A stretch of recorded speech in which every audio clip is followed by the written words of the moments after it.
It started with a lipstick stain, a tiny smudge on the collar of her blouse that she dismissed as her own. But I knew better. I had bought her that lipstick last Christmas, a rich crimson she only wore for special occasions. But this wasn't a special occasion. It was Tuesday, and her blouse didn't match her pants. For someone as meticulously put together as Catherine, the mismatch was my first clue. For weeks, I lived in silent agony. The late-night texts she hid with a tilted screen. The sudden need for a gym membership when she despised working out. And the laughter, light, carefree laughter I hadn't heard in years, muffled behind closed doors. It all painted a picture I didn't want to see.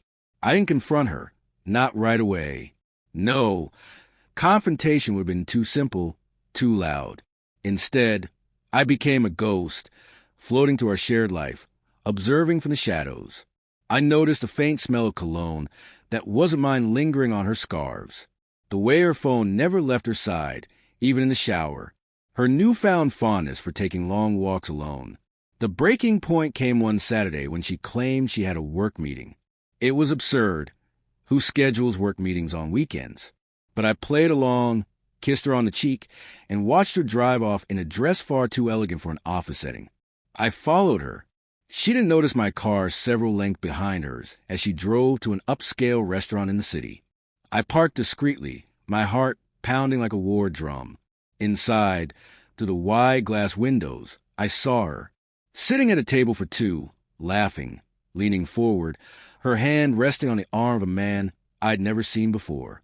He was polished, handsome in a smug, overly groomed way, and he was looking at her like she was the only woman in the world. I sat in my car, gripping the steering wheel until my knuckles turned white. The betrayal was a physical ache, a knot tightening in my chest with every passing second. But anger quickly gave way to something colder, sharper. Resolve. If she wanted to destroy what we had built together, she wouldn't get to do it on her terms. She wouldn't get to walk away unscathed. The plan began to take shape that very night. I went home, made dinner, and waited for her return. When she came back, flushed and glowing, she kissed me hello, and I forced myself to smile. Her lies tasted bitter against my lips. How was the meeting? I asked, my voice steady. Exhausting, she said, brushing past me. I'm going to take a quick shower. I watched her retreating figure, my mind already calculating the steps ahead. Over the next few weeks, I prepared meticulously. Every detail had to be perfect, every move precise. I wasn't just seeking revenge. I was crafting an experience she would never forget. First, I hired a private investigator. I needed concrete proof, not just for myself, but for the world. The photos and recordings he provided were damning. Clandestine meetings, passionate embraces, whispered conversations. With every file he handed over, I felt a twisted sense of satisfaction. Next, I started collecting keepsakes from our life together.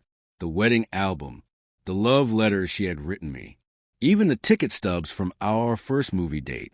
These weren't for her. They were for me, a reminder of what I was fighting for, of what she had thrown away so carelessly.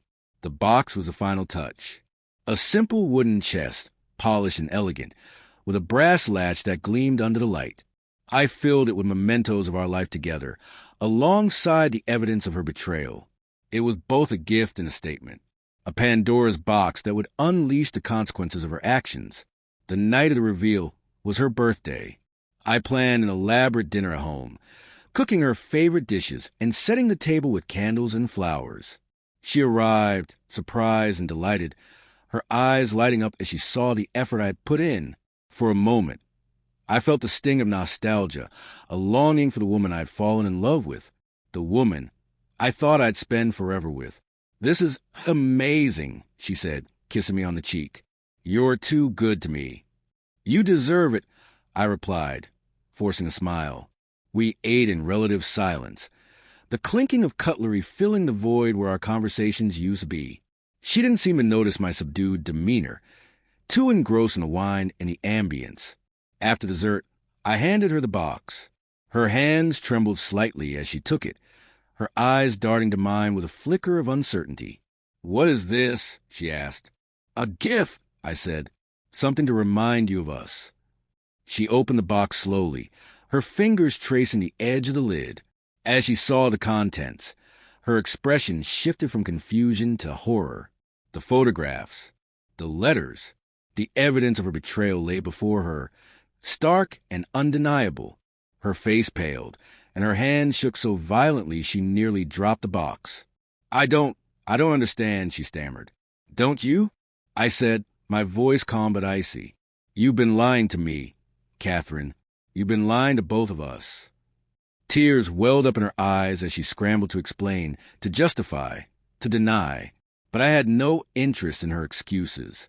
I let her flounder, watching as the realization of her actions sank in. "I trusted you," I said finally, my voice breaking. "I gave you everything, and this is how you repay me." She begged for forgiveness, swearing it had been a mistake, a moment of weakness. But her words rang hollow, empty promises from a woman who had already broken too many. The next phase of my plan unfolded over the following weeks. I filed for divorce, presenting the evidence to ensure the proceedings went in my favor. I moved out, taking only what was mine, leaving her deal with the echoes of her decisions. But my revenge didn't end there. I sent the evidence to her lover's wife, an act of solidarity and retribution. The fallout was spectacular. Careers ruined, friendships shattered, reputations tarnished. Catherine tried to salvage what little she had left, but the damage was done. She was exposed, vulnerable, utterly alone. As for me, I found solace in the chaos. It wasn't just about revenge. It was about reclaiming my life, my dignity, and my future. I moved on, rebuilding from the ground up, stronger and wiser for the experience. In the end, Catherine's betrayal was a blessing in disguise. It freed me from a life of lies and gave me the strength to start anew.